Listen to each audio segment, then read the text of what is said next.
Hola Ariana, ¿cómo estás? Bien chicos, buenas tardes a todos. Espero que se encuentren bien. Y ahora sí vamos a comenzar, ¿sí? Bien. Tienen ahí el día de hoy, nos toca ver nociología y epistemología, que son dos disciplinas filosóficas que están hasta cierto punto relacionadas, ¿no? Pero recuerda que son diferentes. Vamos a ver primero nociología, ¿sí? Básicamente vamos a ver los problemas que aborda la nociología y luego vamos a ver epistemología. Fíjate, la nociología es una disciplina filosófica, como ya sabes, y el término nociología proviene de dos términos griegos, dos voces griegas. Gnosis, que significa conocimiento, y logía, que viene de logos, que significa teoría o estudio. Es decir, la nociología es el estudio del conocimiento o de los problemas que conciernen al conocimiento, ¿sí?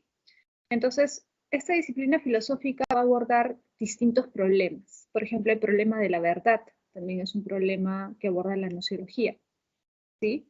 Pero el día de hoy nosotros básicamente vamos a ver dos problemas. El problema de la posibilidad y el problema del origen, ¿ya? A ver, voy a retroceder acá por si es que no, si te quieren tomar una foto o algo, ¿sí?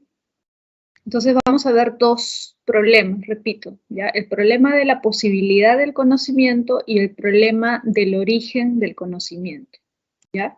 Fíjate, este es el primer problema de la posibilidad, y luego vamos a ver el problema del origen. A ver, el problema de la posibilidad significa que la nociología se pregunta por si es posible conocer el mundo, la realidad. ¿Qué tanto el hombre es capaz de conocer? ¿Sí? Esa es la pregunta. ¿El hombre puede conocer el mundo? ¿Hasta qué punto? Es decir, ¿podemos conocerlo de manera absoluta, perfecta?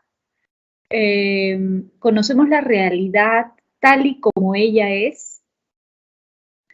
¿O más bien nuestro conocimiento siempre es parcial, es decir, es relativo, limitado, incompleto, ¿no? Esas son las dos posibilidades, digamos, las primeras posibilidades que se nos vienen a la mente, ¿no? Los que creen que sí es posible alcanzar un conocimiento absoluto, es decir, que es posible alcanzar lo que normalmente llamamos verdad, ¿no? Es posible conocer la verdad, incluso de algo específico, ¿eh? Ojo, porque hay personas que piensan que nunca se puede conocer la verdad de manera perfecta porque siempre nuestra percepción de la realidad está influida por una serie de aspectos subjetivos, ¿no? Entonces, existen, como les decía, estas dos opciones distintas, ¿no? Completamente opuestas. Aquellos que creen que sí se puede conocer la realidad de manera absoluta, perfecta, podemos alcanzar la verdad de las cosas, ¿no? Y por lo tanto, fíjate, si tú crees que es posible, tienes una plena confianza en las facultades humanas para conocer la realidad. ¿Cuáles son las facultades? Básicamente dos, ¿no? La experiencia, es decir, los sentidos, y la razón. Esas son nuestras dos, digamos, nuestras dos facultades para conocer el mundo, ¿cierto? Nosotros percibimos la realidad a través de nuestros sentidos, también ordenamos la realidad a través de nuestra razón, o simplemente como los animales, ¿cierto? Que perciben, pero no comprenden las cosas. Entonces nosotros tenemos dos facultades, la razón y la experiencia. Esas son nuestras facultades para relacionarnos con el mundo y para comprender el mundo. El dogmático es aquel que cree que sus facultades, es decir, su razón y su experiencia, le permiten conocer la realidad, ¿sí? Le permiten conocer la realidad, es decir, las facultades humanas son suficientes para comprender, conocer la realidad tal y como ella es. Mientras que los escépticos o el escepticismo plantea que no es posible conocer la realidad, ¿ya? Y acá van a haber dos variantes, ojo, los escépticos radicales y los escépticos relativistas, ¿ya? escépticos radicales y escépticos relativistas. ¿Quiénes son los escépticos radicales? Precisamente aquellos que niegan toda posibilidad de conocimiento. No es posible conocer nada de manera segura, clara, perfecta. Es imposible completamente conocer algo con seguridad. No podemos tener certeza acerca de nada. Eso es lo que plantean los escépticos radicales, repito, ¿sí? Ellos son los, digamos, más exagerados con esta posición, ¿no? Precisamente por eso son los radicales. Entonces, no creen que sea posible conocer o comprender nada. Y en ese sentido son, ojo, pesimistas con respecto a la posibilidad de conocer el mundo. Es decir, son pesimistas con respecto a las facultades que tiene el ser humano para conocer, ¿ya? Y te repito este término porque una vez vino una pregunta de ese tipo, ¿no? Quienes plantean un optimismo nociológico, los dogmáticos. ¿Por qué son optimistas? Porque ellos creen que sí es posible. Creen que el ser humano tiene las facultades necesarias para conocer la realidad. Por eso son optimistas nociológicos. En cambio, los escépticos son pesimistas nociológicos. ¿Te das cuenta? Porque ellos creen que no es posible. Ahora, te decía, repito, en escepticismo hay dos variantes. Los radicales que dicen que no se puede para nada, que ni la razón, ojo, ni la razón ni los sentidos son confiables. Ojo, ni la razón ni los sentidos. ¿Ya? Ninguna de las dos facultades son confiables para conocer el mundo. Y los otros son los escépticos relativistas. ¿Por qué relativistas? Porque ellos plantean que sí es posible, pero desde cierta perspectiva. Es decir, ¿te acuerdas de los sofistas? Los sofistas que discutieron con Sócrates, ¿no? Sócrates creía en la verdad, creía que existía una verdad y creía que era posible. Ojo, que creas que es posible no significa que creas que es fácil, ¿ya? Él creía que era posible y en ese sentido era un dogmático, Sócrates.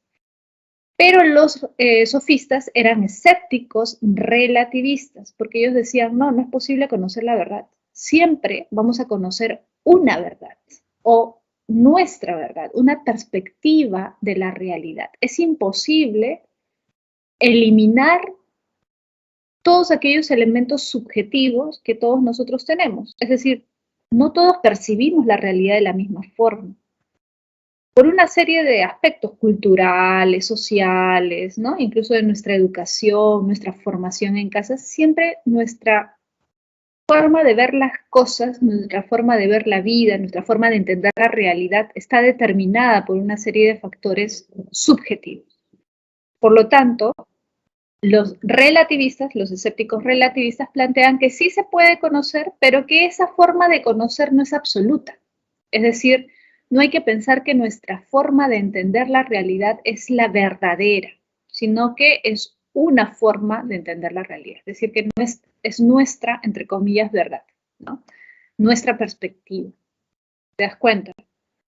¿Ya? Ahora, los sofistas son los relativistas, escépticos relativistas. ¿Y quiénes son los escépticos radicales?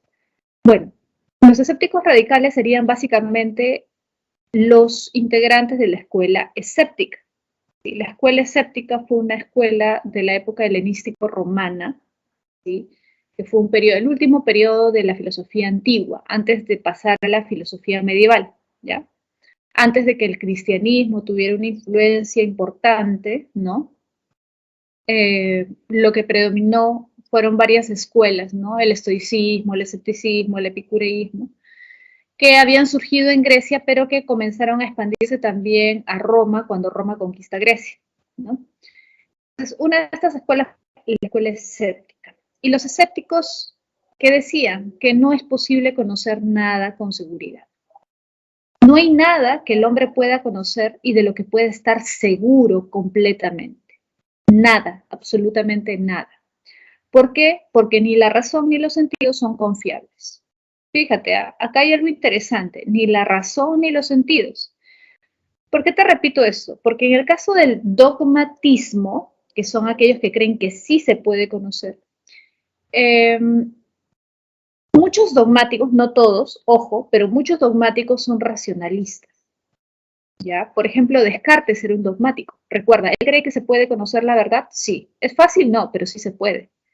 ¿Y cuál de las dos facultades para Descartes es la confiable? Es aquella en la que podemos confiar, en la que debemos confiar. ¿De acuerdo?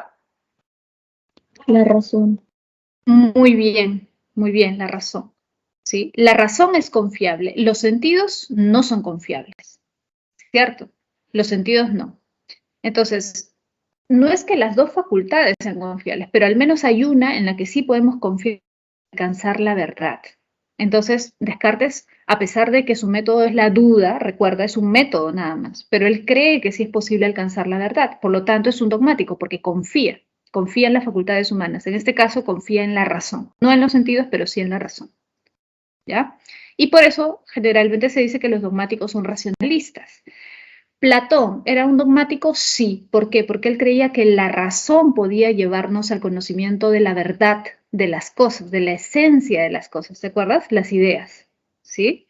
¿Confiaba en los sentidos? No, recuerda, porque para él el mundo sensible, es decir, el mundo en el que nosotros nos guiamos por los sentidos, no es confiable, pero la razón sí es confiable. Entonces, si hay un camino, si hay una vía, que es la vía racional para conocer o alcanzar la verdad. ¿Sí? Sin embargo, hay que tener cuidado porque si bien la mayoría de dogmáticos son racionalistas, no necesariamente todos son racionalistas. ¿Ya? Buena pregunta, Stephanie. ¿Kant era dogmático? No.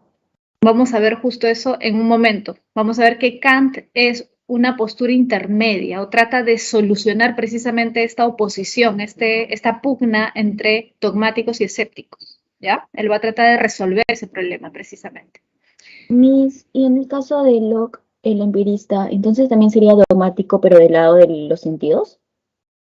Ya, muy buena pregunta. Muy buena pregunta. En el caso de Locke sería un dogmático. Muy bien, buena pregunta. Ahí ya se están dando cuenta de algo. No siempre los dogmáticos son racionalistas. La mayoría sí, pero no todos. Ojo, no todos. En el caso de Locke, no es un escéptico porque él cree que sí se puede alcanzar el conocimiento a través de la experiencia. Ahí está la oposición o la diferencia con el caso de Descartes, ¿no? Para Descartes, la razón es la vía. Para Locke, siempre todo conocimiento parte de la experiencia. Eso no niega la participación de la razón, ojo, porque Locke no dice que la razón no sirva para nada, sí sirve, pero el punto de partida es la experiencia.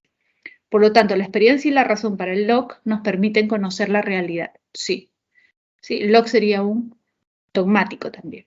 Gracias, Miss. Ya no te preocupes.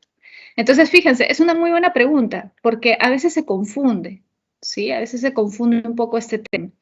Ahora, vamos a poner otro caso, ¿ya? Como para que vayan viendo las distintas posibilidades.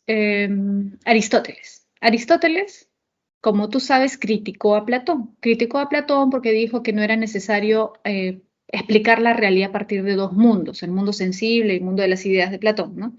Aristóteles va a decir, no es necesario que existan dos mundos para explicar la realidad. Hay un solo mundo, que es el mundo sensible del que habla Platón. Este es el único mundo que existe.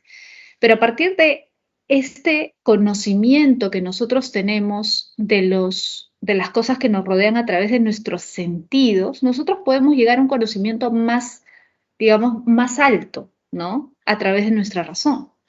En ese sentido, fíjate, Aristóteles sería algo muy parecido a Locke, ¿ya? Porque para Aristóteles el mundo sensible no puede ser menospreciado, relegado o decir que es falso, como decía Platón, porque es ese mundo sensible el que nos da, por decirlo así, los datos que nos permiten ir poco a poco razonando luego con nuestra razón y determinar cuáles son los primeros principios y primeras causas. Es decir, si nosotros no tuviéramos sentidos, no podríamos ver cómo funcionan las cosas, cómo son las cosas, y no podríamos conocer nada. ¿Sí? Por eso te decía, es parecido a Locke. Parte de la experiencia, es decir, si nos preguntamos por el origen del conocimiento, diríamos que Aristóteles es un empirista.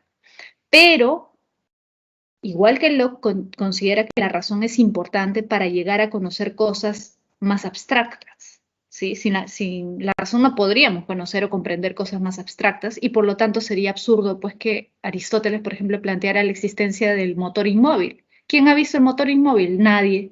¿Aristóteles lo vio? Tampoco. ¿Y cómo llegó a la conclusión de que existía el motor inmóvil? Por una serie de razonamientos nada más. Fíjate, ¿eh? Parte de los sentidos, pero va razonando y llega a la conclusión de que debe existir un motor inmóvil, un primer motor. ¿Te das cuenta? Entonces, ¿Aristóteles cree que se puede conocer la verdad? Sí, cree que se puede conocer los primeros principios y primeras causas, que no son, ojo, sensoriales, es decir, que no puedes verlas. Es más, no son materiales, el primer motor no es algo material. No lo puedes ver directamente y sin embargo es posible conocerlo a través de la razón, pero partiendo de los sentidos. Entonces Aristóteles es un dogmático. Es un dogmático porque cree que se puede comprender, conocer la realidad, cómo funciona la realidad, llegar a conocer los primeros principios y primeras causas, recuerda. Así define él la filosofía. La filosofía es el estudio, o es la ciencia teórica, perdón, que estudia los primeros principios y las primeras causas. ¿Sí? Ahora, la razón es esa facultad humana, ¿sí, Camila? Es la facultad humana que todos los hombres tenemos, todos los seres humanos tenemos para conocer la realidad. Es una de las facultades humanas, ¿no? Ya dijimos la experiencia por un lado y la razón por otro lado, pero eso no significa que no se relacionen o que una necesariamente sea más importante que la otra. En el caso de Aristóteles, por ejemplo, él diría, sin la experiencia no podríamos ver nuestro alrededor y no podríamos, por lo tanto, tener un insumo para luego reflexionar e ir más allá. Lo mismo diría Locke, ¿sí? Aunque algunos filósofos ya hemos visto que consideran que la razón es la facultad humana por excelencia, ¿no? Que la razón no nos falla, que la razón es la única en la que podemos confiar, como Descartes, como Platón, ¿no? Que son, digamos, racionalistas en este sentido de que confían solo en la razón, ¿no? O que consideran que el conocimiento solo se puede alcanzar a través de la razón. Ahora, en el caso, fíjate, del dogmatismo, te han puesto ahí como ejemplo de dogmatismo a la filosofía de Tales de Mileto. ¿Por qué Tales sería un dogmático? Porque en realidad todos los presocráticos, porque recuerda que los presocráticos buscan entender cuál es el origen de todo, cuál fue ese elemento que propició la aparición de todo lo demás, ese elemento del cual se deriva todo lo que existe en el universo. Todos los presocráticos buscaron ese elemento, ¿sí? Tales, Heráclito, Anaximandro, Anaxímenes, etc. Todos, ¿sí? Y todos ellos tuvieron una respuesta, ¿no? Tales dijo que era el agua, ¿no? Anaximandro dijo que era el apeiron, Anaxímenes dijo que era el aire, etc. Todos ellos, por lo tanto, confiaron en que su razón era lo suficientemente poderosa, por decirlo así, para lograr comprender cuál había sido ese elemento originario, el famoso arjé, ¿no? El famoso arjé. Entonces, lo voy a poner acá por si alguien no ha escuchado o no sabe esa palabra, el arjé. Ese elemento físico, químico que propició la aparición de todo lo que existe en el universo, ¿no? Ese primer elemento, ¿ya? Entonces, Tales y todos los presocráticos creen que sí es posible, que el hombre es capaz de comprender o alcanzar el conocimiento de cuál fue ese primer elemento, y en ese sentido son dogmáticos, porque confían en la capacidad humana, ¿te das cuenta? Creen que se puede alcanzar ese conocimiento, ¿sí? Ahora, entonces, dogmáticos son Sócrates, Platón, el mismo Aristóteles, a pesar de que él no es racionalista en el sentido del origen, él cree que el origen es la experiencia. Locke también es un dogmático, ojo. Ya dijimos que Kant no, Kant, vamos a ver la posición de Kant en un momento, ¿sí? Entonces, Sócrates, Platón, Aristóteles, Locke, ¿sí? Los presocráticos, ¿sí? Son dogmáticos. Descartes también es dogmático, ¿sí? Hegel, por ejemplo, también sería un dogmático, porque recuerda que Hegel considera que es posible comprender todo, ¿recuerdas? Es posible comprender, conocer todo, ¿sí? ¿Te acuerdas que su filosofía se conoce como idealismo absoluto? ¿Por qué? Porque él tenía el proyecto, digamos, o él creía que era posible comprender toda la realidad. Es decir, tener un conocimiento absoluto de la realidad, comprender la historia, la religión, la política, la propia filosofía de manera completa, ¿no? Ese era su proyecto filosófico y él creyó, mejor dicho, que lo había alcanzado, que a través de su filosofía se podía comprender todo, ¿no? Él también era un dogmático en ese sentido. Creía que era posible para el ser humano comprender, conocer la realidad, ¿no? ¿Y cómo se conoce la realidad? Recuerda para Hegel, si conoces las leyes que rigen la realidad. ¿Cuáles son las leyes que rigen la realidad? La dialéctica, pues, ¿no? La tesis, antítesis, síntesis. Si tú conoces esas reglas, entonces entiendes cualquier cosa, porque esas reglas se aplican para todo. Porque esas reglas, esa lógica, está dentro de cada acontecimiento, cada cosa que existe, ¿no? Entonces, él es un dogmático. Ahora, escépticos, ya dijimos, hay dos tipos, repito, ¿sí? Relativistas, los sofistas. ¿Por qué? Porque ellos creen que sí se puede alcanzar un conocimiento, pero ese conocimiento nunca va a ser absoluto, siempre va a ser relativo, es decir, siempre va a estar condicionado al contexto, a la situación, a las circunstancias, siempre va a depender de cada uno, ¿no? Es decir, yo voy a conocer la realidad desde mi perspectiva, ¿no? ¿Sí? Como decía Sonia, ¿no? Protágoras era un escéptico relativista, claro. Recuerda la frase de Protágoras, el hombre es la medida de todas las cosas, ¿sí? Cada hombre comprende la realidad desde cierta perspectiva. Cada hombre interpreta, entiende la realidad desde su mirada, desde su perspectiva. Por lo tanto, para los sofistas no hay una verdad absoluta. No hay una verdad así con mayúsculas. No hay una verdad, sino que hay múltiples visiones, múltiples perspectivas, múltiples opiniones. ¿Sí? Y eso precisamente era lo que rechazaba Sócrates, la opinión. ¿Qué decía Sócrates? No podemos quedarnos con la opinión. La opinión puede ser variada, efectivamente, pero si queremos conocer algo que realmente sea perdurable, permanente, ¿no? No podemos quedarnos en opinión, tenemos que esforzarnos por comprender la verdad. El hecho de que existan distintas opiniones no significa que no exista una verdad. Va a decir Sócrates, Platón piensa lo mismo, ¿no? Ahora, te decía, escépticos relativistas, los sofistas. Escépticos radicales, la escuela escéptica, ¿no? Los escépticos griegos y romanos que también existieron, ¿no? Que sostenían que no es posible comprender nada, que no es posible estar seguro de nada. Ni la razón ni los sentidos son confiables. Ninguno de los dos, fíjate, ¿eh? Ninguno. ¿Los sentidos engañan? Sí, engañan.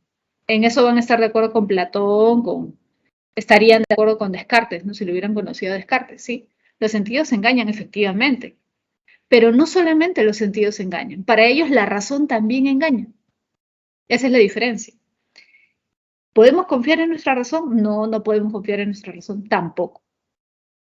¿Y cómo así nuestra razón nos engaña? Bueno, ellos te dirían, ¿cuántas veces te puede haber pasado a ti, piensa, que tú creíste sacar una conclusión a partir de una serie de observaciones, pero también de tu propia inteligencia, ¿no? Dijiste, y estuviste seguro de algo, dijiste, no, esta persona sí es confiable, porque me ha demostrado eso, porque es así, porque cree en tal cosa y qué sé yo. Y al final resulta que no era confiable. Es decir, no solamente tus sentidos, sino tus razonamientos también pueden fallarte. Es decir, tu razón tampoco es una fuente confiable para estar seguro de algo. La razón tampoco nos puede llevar a conocimientos seguros de la realidad, de las cosas, de las personas. ¿Te das cuenta? ¿Sí? Entonces, para ellos no se puede conocer nada con seguridad. No hay nada que sea seguro, no hay ningún conocimiento que sea seguro. Ahora, ojo, acá vamos a hacer un pequeño paréntesis en escepticismo radical, porque usualmente se habla de los escépticos, de la escuela escéptica, pero también hay un escéptico radical que no fue de esa época, sino muy posterior, que no hemos visto, pero que sí es importante que tú lo tengas en cuenta, ¿ya? Que es Hume. Algunos de ustedes ya deben haber escuchado hablar de Hume, deben haber leído algo sobre Hume. Hume fue un empirista, ¿ya? Así como Locke, pero Hume fue un empirista radical. Voy a poner el nombre acá, ¿sí? Él es un empirista escocés, es un empirista radical. ¿Por qué radical? Porque Locke no fue radical. ¿Por qué no fue radical? Porque si te das cuenta, Locke decía, nuestros sentidos son la fuente de conocimiento, pero luego la razón puede elevar esos conocimientos y puede llegar a conocimientos más abstractos. Es decir, él no descarta la razón como una fuente confiable, ¿sí? No le quita importancia a la razón. Hume es radical porque él va a decir, lo único que podemos conocer es lo que nos dan nuestros sentidos de manera inmediata. ¿Nuestra razón es confiable? Para Hume, no. Para Hume, no.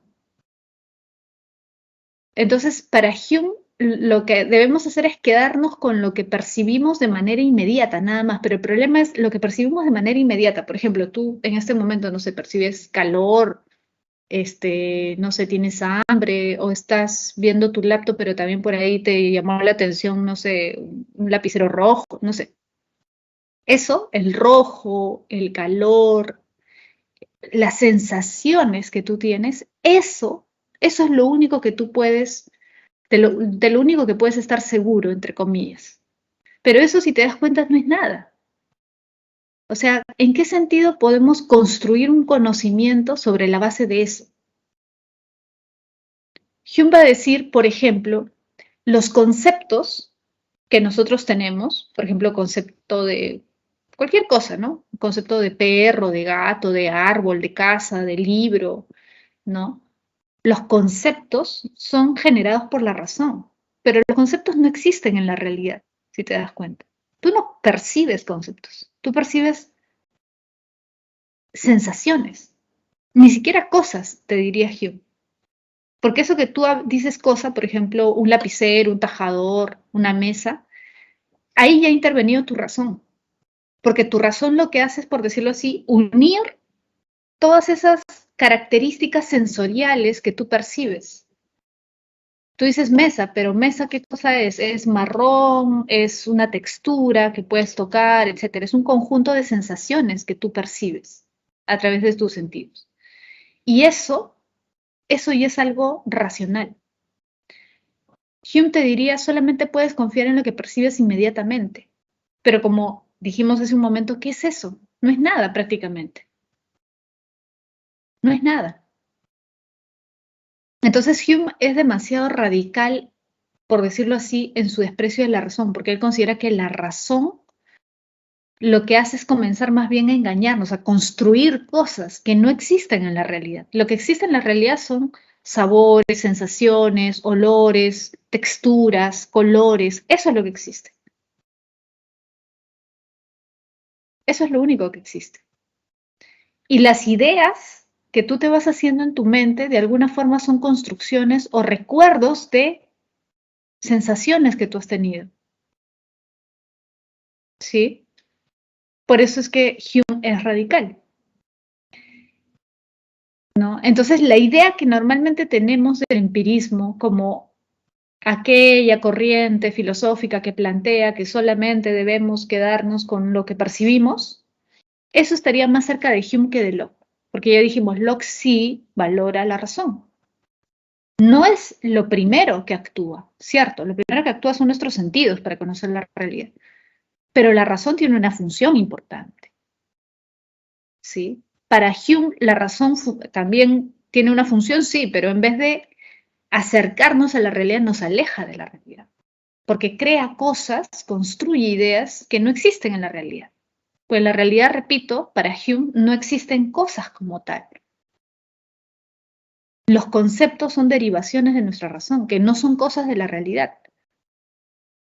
Si nosotros confiamos en nuestras percepciones así de manera inmediata, solamente vamos a percibir colores, olores, sabores, texturas, etc.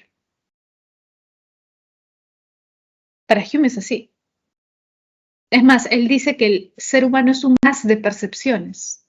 Es decir, que en todo momento le está llegando información, por decirlo así, a través de los sentidos, ¿no? De colores, sabores, texturas, ya dijimos, ¿no? Todo es temperaturas.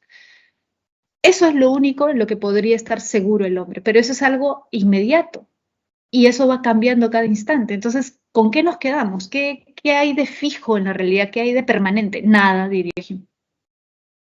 Nada. ¿Te das cuenta? Y por eso, sobre la base de esa forma de ver la realidad, no podemos construir nada, no podemos estar seguros de nada. Ese es el gran problema, ¿no? Entonces Hume es un empirista radical y por lo tanto es un escéptico radical también, porque no podemos estar seguros de nada, porque todo está constantemente cambiando, nuestras percepciones están cambiando constantemente. Lo que percibimos en este instante no es exactamente lo que vamos a percibir de cada 2 segundos. ¿Te das cuenta? Entonces, Hume sería un escéptico radical igual que los escépticos de la escuela escéptica, ¿no? Del periodo helenístico romano. Ahora, vamos a pasar, fíjate, a la posición de Kant. Ojo, la posición de Kant es distinta, ¿no? Me habían preguntado, ¿Kant sería un dogmático? No, no es un dogmático. ¿Y por qué no es un dogmático, profesora? A ver, acá hay algo interesante, ¿no? Mira, la posición de Kant se llama criticismo. Entonces, ojo, recuerda, tenemos primero dogmatismo, los que confían plenamente, dicen que sí hay verdad, que se puede conocer la realidad, son optimistas con respecto a las facultades del hombre para conocer, etc. Los escépticos, los que dicen que no se puede conocer, ¿no? Ya dijimos, radicales, que dicen que no se puede conocer nada, no podemos estar seguros de nada. Escépticos relativistas, bueno, podemos estar seguros de lo que nosotros percibimos, de lo que nosotros pensamos, ¿no? Pero eso también puede cambiar, ¿no? Con el tiempo, con el contexto, con la edad, ¿no?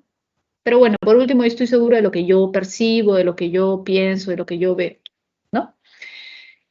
Y la tercera postura es el criticismo de Kant. Ojo, Kant, sí, plantea esta posición como una forma de resolver precisamente este conflicto entre dogmáticos y escépticos, como una forma de solucionar ese problema, porque a él le parece que ambas posiciones, ¿sí?, son extremas, que ambas posiciones están equivocadas. Entonces él trata de resolver esa pelea, digamos, ¿no? Ese conflicto entre dogmáticos y escépticos.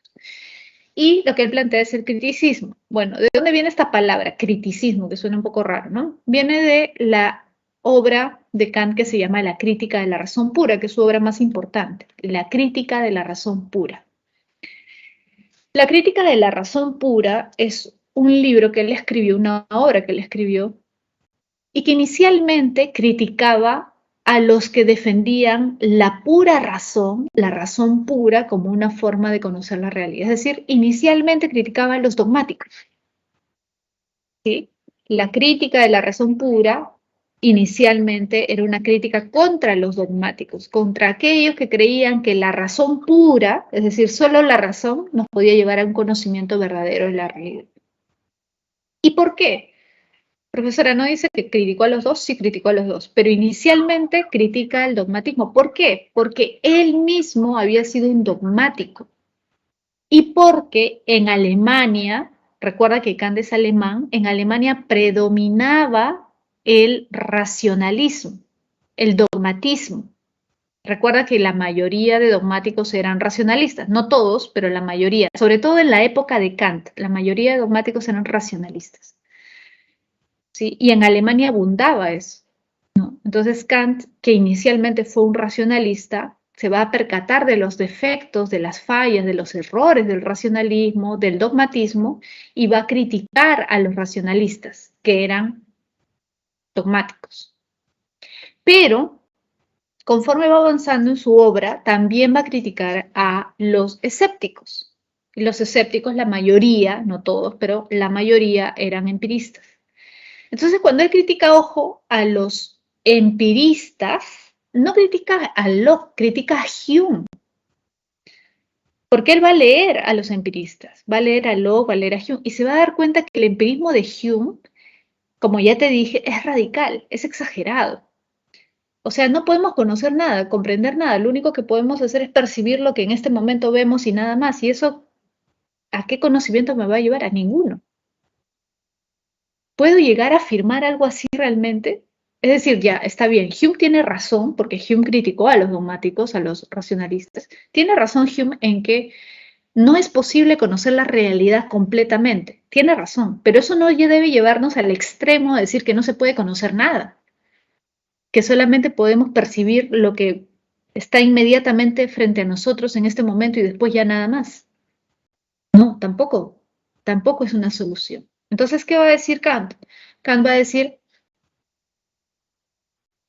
los racionalistas, los dogmáticos, perdón, los dogmáticos, no tienen razón porque no podemos comprender la realidad tal y como ella es. No podemos llegar a un conocimiento absoluto, perfecto de la realidad. ¿Ya? Pero tampoco podemos caer en el escepticismo radical de los empiristas como Hume, que creen que no se puede conocer nada. Entonces, ¿qué podemos conocer y qué no podemos conocer? ¿Qué va a decir Kant? Podemos conocer la realidad, pero esa realidad no la conocemos exactamente tal y como ella es, sino ya transformada, ya digerida, por decirlo así. ¿Digerida por qué? Digerida por nuestra razón. Ojo, fíjate, ¿nuestros sentidos recogen información de la realidad? Sí, sí. Y en eso le da la razón a los empiristas. ¿Los sentidos son importantes? Sí, los sentidos recogen información, nos dan datos de la realidad. Pero eso no significa que nosotros veamos la realidad, entendamos, ordenamos la realidad tal y como ella es. En realidad, sin darnos cuenta, nosotros mismos estamos transformando la realidad, estamos ordenando la realidad a través de ciertas estructuras mentales que tenemos en nuestra razón. Es decir, todos los seres humanos nacemos ya con unas estructuras mentales, como unos compartimentos, si quieres verlo así, ¿no? Es como un software, ¿ya? Que ordena la información, ¿ya? Los datos recogen, los sentidos recogen los datos de la realidad y nuestra razón ordena esos datos, ¿ya? Ordena esos datos. Eso es lo que llaman las condiciones a priori, ¿no? Permite ordenar los datos sensibles y por lo tanto conocemos la realidad de determinada manera. Y por eso es que Kant va a decir, es posible conocer el fenómeno, pero no el noumeno. ¿Qué es el fenómeno? Es la realidad tal y como nosotros la percibimos. Profesor, entonces ¿eso significa que nosotros no percibimos la realidad tal y como ella es? No. La realidad en sí misma, fíjate acá, la realidad en sí misma, la cosa en sí, ese es el nomen. La realidad tal y como ella es el noumeno. ¿Eso lo podemos conocer? No, dice Kant. El noumeno no lo podemos conocer. Lo que podemos conocer es el fenómeno. ¿Ya? Es posible conocer el fenómeno, la realidad ya digerida por nuestra razón, la realidad ya ordenada por nuestra razón, sí, pero no podemos conocer el noumen, la realidad en sí misma. No es posible. ¿Por qué no es posible, profesora? Ya dije, porque las categorías son estructuras que tenemos en nuestra mente con las que ya hemos nacido, no podemos quitárnoslas. ¿Sí? Imagínate que son como unos lentes con los que ya has nacido y no puedes quitártelos. Tú vas a percibir la realidad a través de esos lentes de determinada manera, pero no es que la realidad sea así. ¿Te das cuenta? La cuestión es que esos lentes, entre comillas, son mentales, es decir, están incorporados en tu razón y estas estructuras, estos lentes que tienes en tu razón, hacen que veas, percibas, entiendas, ordenes la realidad de determinada manera. Entonces, lo que tú percibes es el fenómeno, pero no el noumeno. ¿Podríamos en algún momento percibir el noumeno? No, imposible, dice Kant. No se puede. Jamás vamos a poder hacerlo. Hume es un escéptico radical. ¿Ya? Hume es un escéptico radical. ¿Por qué? Porque Hume considera que no hay nada fijo en nuestro conocimiento. Porque Hume, recuerda, es un escéptico que cree, es un empirista que cree que nosotros solamente percibimos lo inmediato, lo que estamos percibiendo en este momento, pero de acá a 2 segundos ya no vamos a percibir exactamente lo mismo, vamos a percibir otra cosa. Entonces, no hay nada fijo, no hay nada permanente en nuestra percepción. Y por lo tanto, ni siquiera lo que percibimos en un instante se vuelve conocimiento como tal. ¿Te das cuenta? Por eso es un escéptico radical, Hume.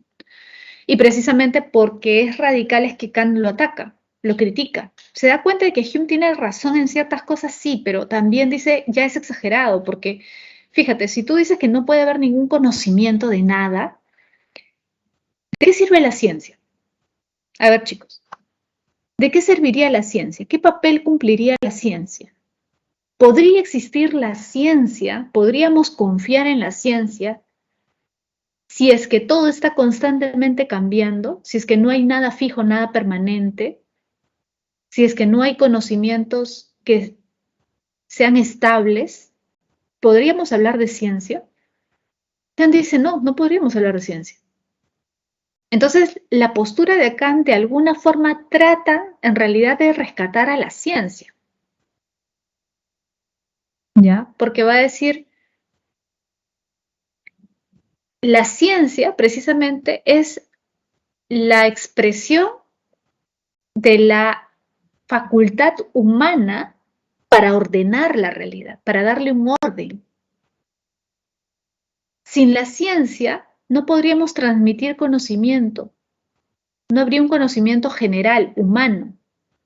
¿Por qué tú te puedes entender con tu profesor de biología, de química? Ya puedes tener dificultades quizás para entender la química y la biología, pero si te esfuerzas pueden tener un lenguaje común, es decir, pueden entenderse. ¿Por qué?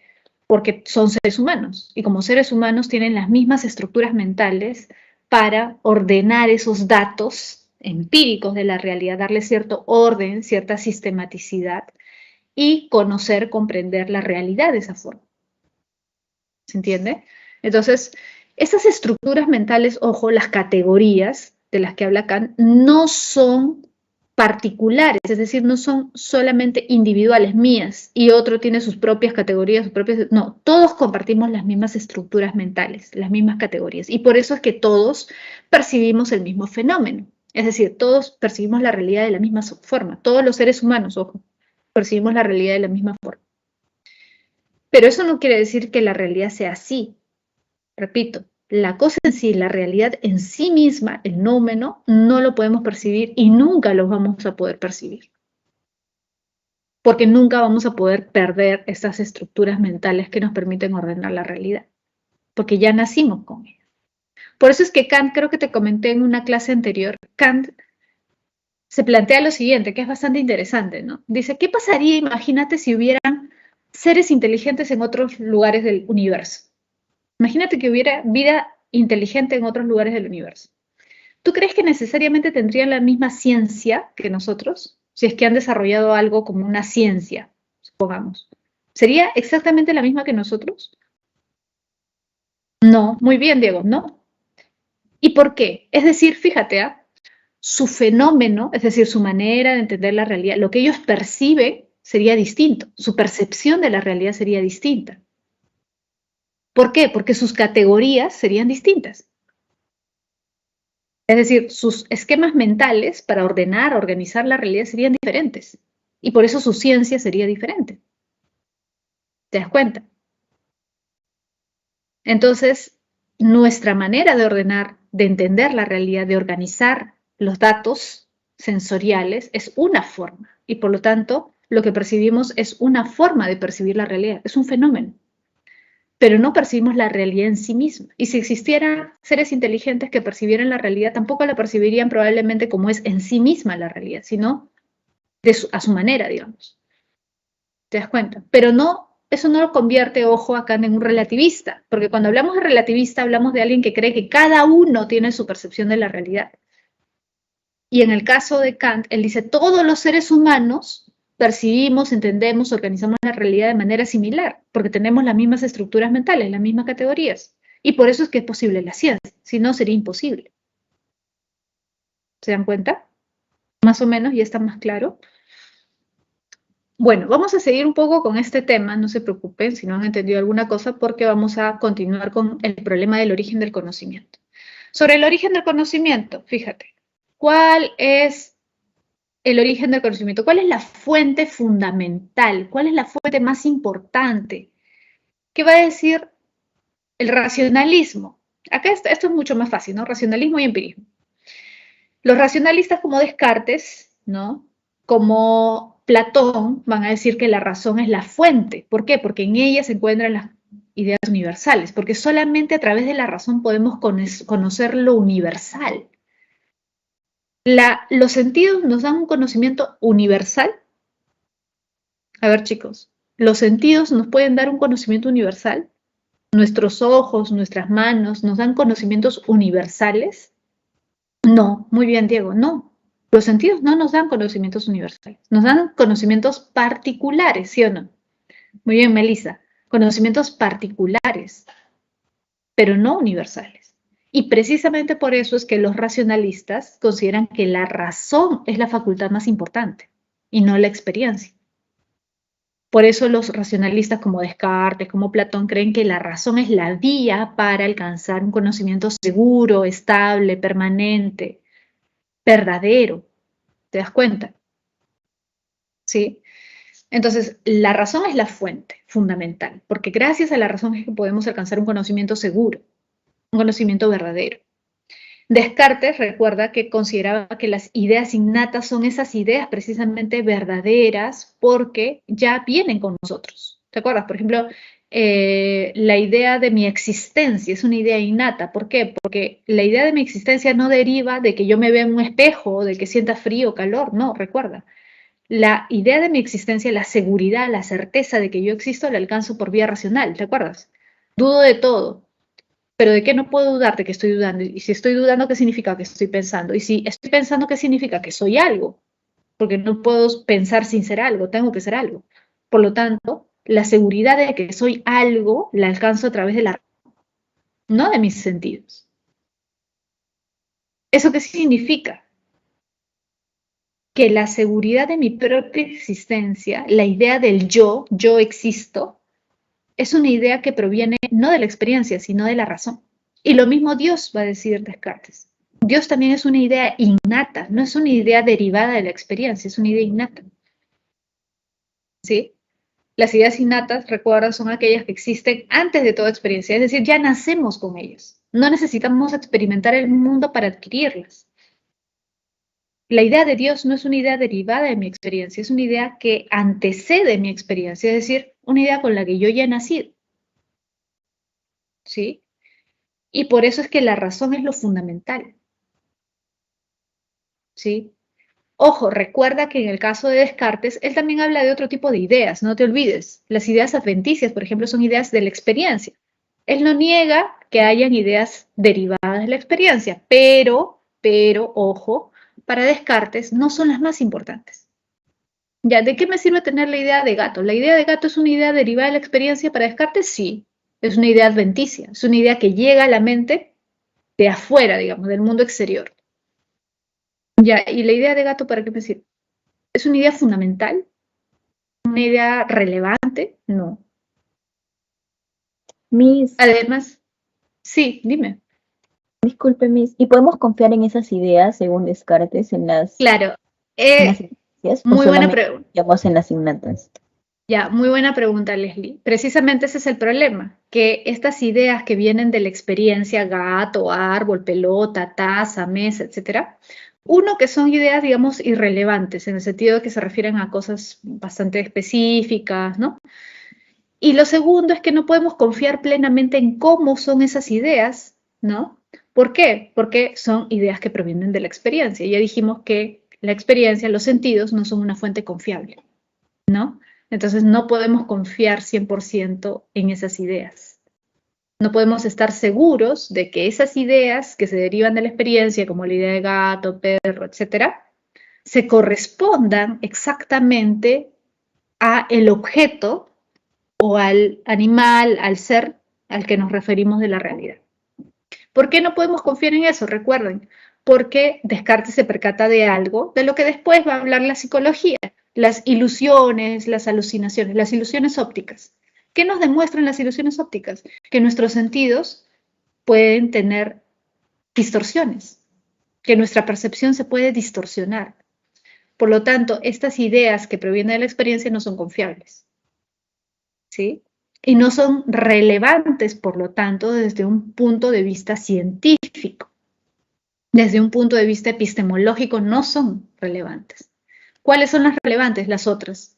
Por ejemplo, la idea de que el mundo existe, la idea de la seguridad de que yo existo, la idea de que Dios existe, esas son las ideas relevantes. Y las ideas, ojo, no sé si acá me preguntaron en otro salón la vez pasada y ya no pude responder.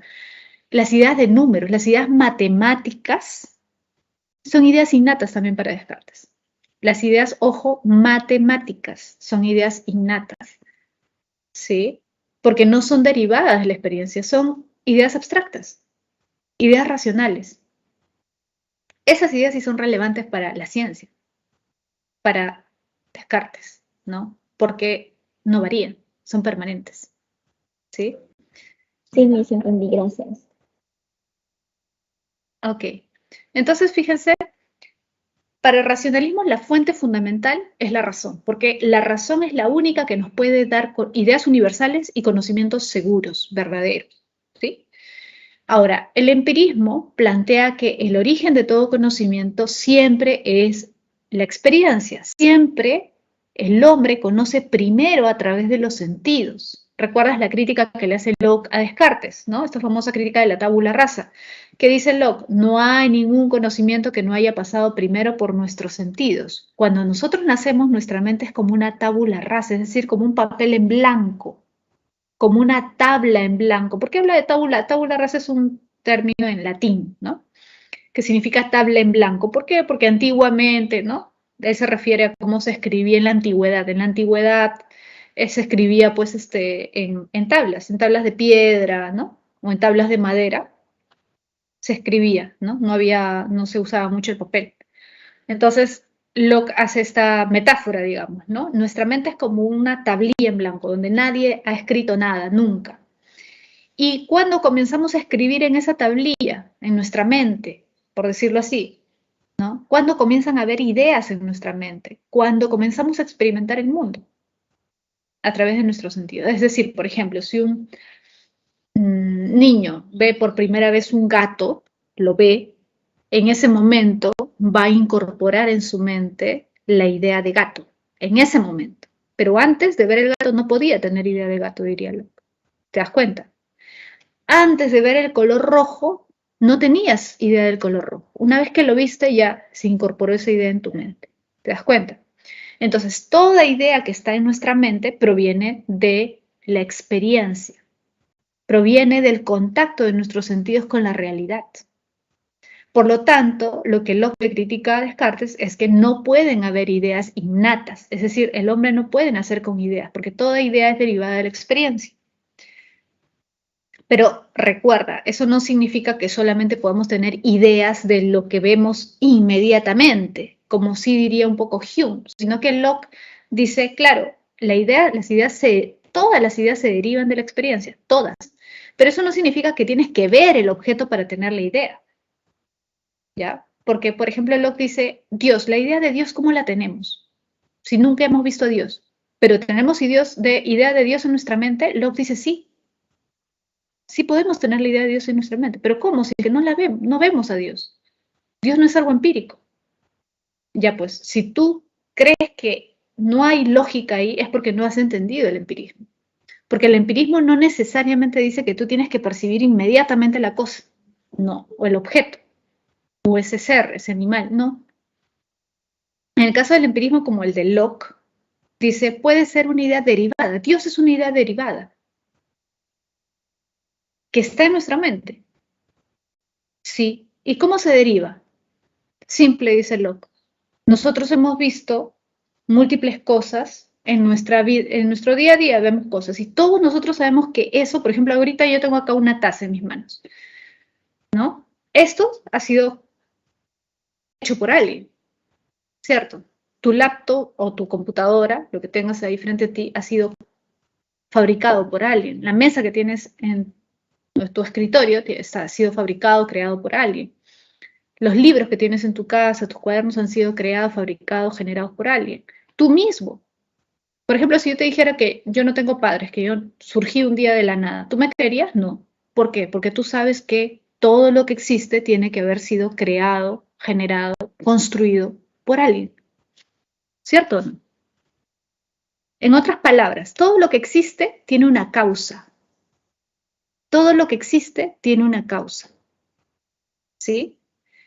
Entonces, ¿qué va a decir Locke? A ver, si todo lo que existe en el mundo, una taza, una mesa, etcétera, ha sido creado, generado, originado por alguien, el mundo, el universo mismo, todo el universo, ¿tiene que haber sido generado, creado, causado por alguien o no? O por algo, si quieres, ¿o no? Sí, dice Locke. Y eso que ha ocasionado todo lo que existe, ¿no tiene que ser mucho más grande que todo lo que existe, mucho más poderoso? ¿Y a quién atribuimos esas características normalmente? Es decir, ¿qué tipo de ser sería ese? Tendría que ser un ser pues espectacular, ¿no? Todopoderoso. Es decir, un ser sobrenatural. Un Dios, lo que nosotros llamamos Dios. Ya, si quieres llámalo de otra forma, pero se entiende. La idea es que es un ser como lo que nosotros asociamos con un Dios. Por lo tanto, de ahí viene nuestra idea de Dios. Si te das cuenta, viene de la experiencia, porque todo lo que hemos experimentado nos lleva a concluir con nuestra razón que existe algo que ha dado origen a todo. ¿Se entiende? Entonces, la experiencia es el punto de partida, pero eso no quita que con la razón podamos llegar luego a conclusiones, ¿no?, más abstractas, como lo hizo Aristóteles. Por eso te decía que Locke y Aristóteles se parecen. ¿Sí? Aristóteles también parte de los sentidos, pero él quiere llegar a los principios últimos, los primeros principios y primeras causas de la realidad. ¿Y cómo llega a eso? A través de su razón, pero partiendo de sus sentidos. ¿Sí? Ahora, entonces fíjate, estos dos se oponen, ¿no? Se oponen sobre todo por el lado de nuestras ideas. ¿De dónde surgen nuestras ideas? Descartes va a decir surgen de la razón. Las ideas fundamentales, ojo, las ideas más importantes, surgen de la razón. Y el empirismo que va a decir, no, surgen de la experiencia, todas, ojo, ni las más importantes, no importa, cualquier idea surge de la experiencia. Eso es lo que dice Locke. Ahora, ¿qué va a decir Kant? Porque Kant, de nuevo, trata de solucionar este conflicto. ¿Qué va a decir Kant? Kant va a decir, los dos son origen. No puede haber conocimiento sin experiencia. Ojo, a la experiencia le llama sensibilidad, Kant. No puede haber conocimiento sin sensibilidad, sin experiencia, pero tampoco puede haber conocimiento sin entendimiento, es decir, razón. Al entendimiento, Kant le llamaba, a la razón Kant le llamaba entendimiento. ¿Sí? Entonces, para que haya conocimiento, ambos tienen que estar unidos. Experiencia y razón, sensibilidad y entendimiento. ¿Sí, chicos? No hay conocimiento sin experiencia y tampoco hay conocimiento sin razón. ¿Sí? ¿Qué quiere decir eso? Por ejemplo, Descartes decía que habían ideas que no tenían origen en la experiencia, la idea de yo, la idea de Dios, ya. Kant diría, no, equivocado. Esas ideas también tienen su cuota de experiencia, también tienen parte de experiencia. Y Locke, que decía que el origen es la experiencia y luego podemos usar la razón. ¿Qué diría Kant sobre eso? Kant diría, no, es que en el momento mismo que tú estás percibiendo la realidad, ya ahí, sin darte cuenta, estás ordenando o estás tratando de ordenar esa realidad con tu razón. Es decir, no hay experiencia absoluta. Es decir, no hay, al momento que percibes, percepción, por decirlo así, desnuda, percepción pura, no hay. Aunque a veces tú creas que estás percibiendo nada más, tu razón ya está actuando. ¿Sí? Por ejemplo, tú tienes un lapicero a tu lado y tú no es que veas solamente el color del lapicero, no es que veas solamente rojo ahí. Ves un objeto, pero ese objeto, esa idea de objeto, tú dices, ahí está mi lapicero. Esa idea de lapicero ya es algo que ha trabajado tu mente sin que tú te des cuenta. Ya es un concepto que está en tu mente. ¿Sí? Ya es un concepto. ¿Qué quiere decir? Que tu mente, tu razón ya está actuando ahí, sin que tú te des cuenta. Por eso, experiencia y razón, ambas son fuente de conocimiento para Kant. Vamos a aplicarlo de otra forma, con lo que está ahí. Fíjate en la izquierda, que dice, las intuiciones sin conceptos son ciegas. Los conceptos sin intuiciones son vacíos. ¿Cómo se explica esto? Las intuiciones, ojo, Kant se refiere con intuiciones a la percepción, ¿sí? A lo empírico, a lo que tú percibes.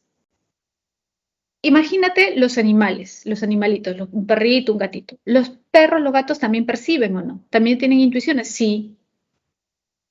Sí, también ven colores, ¿no? También perciben el calor, perciben si algo es duro, áspero, suave, ¿sí? Pero ellos no tienen, ¿qué cosa? Conceptos en su mente, ¿o sí? ¿Tú crees que ellos tienen conceptos? Ellos no generan conceptos porque no son seres racionales. Por lo tanto, sus intuiciones son ciegas, es decir, es como si ellos estuvieran ciegos por el mundo, porque solamente perciben y nada más, pero no pueden dar un orden a esas percepciones. ¿Se entiende?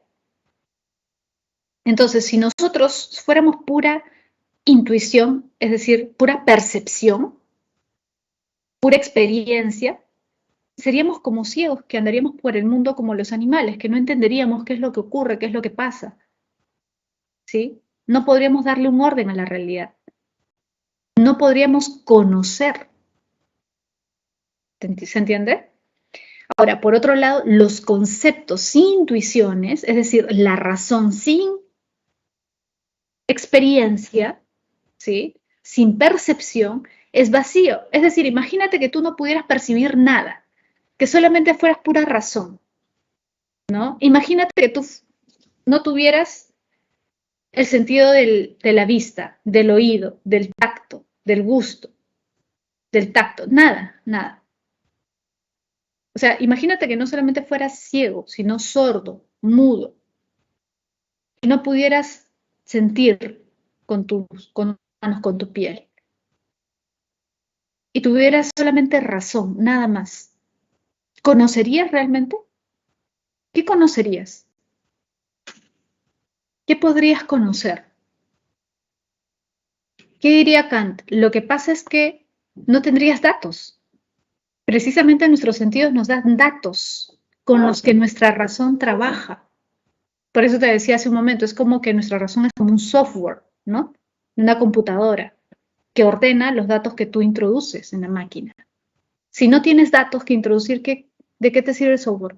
¿O qué va a procesar el software? Nada. Imagínate que no tuviera sentidos. ¿Tu razón con qué trabajaría? ¿Qué haría?